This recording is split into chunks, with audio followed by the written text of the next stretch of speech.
Hello, welcome back to campustech. And if your phone is very slow, or you have a lagging issue or anything like that, so this method will solve your problem.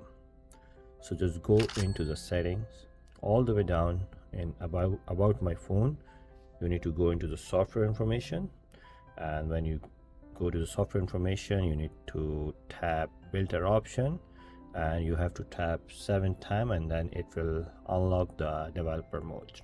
Just go back all the way, go again into the setting, drag down all the way, you'll find developer option. When you go into that option, scroll down until you see this thing, which is keep going. It's kind of little down. Oh, I actually throw it out. So just keep going until you see this thing.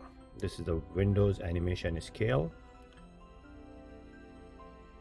So when you click on this, so make it to 0.5. So when you make it to 0.5, just go here again, make it to 0.5, and animated duration scale, do it to, so everything just make it to the 0.5. And this you also can change it, but I think it's not a big issue. So when you just change it, just go back to your home button, you'll feel the smoothness and the fastness in your phone. If you like this video, thumbs up, and see you in the next video.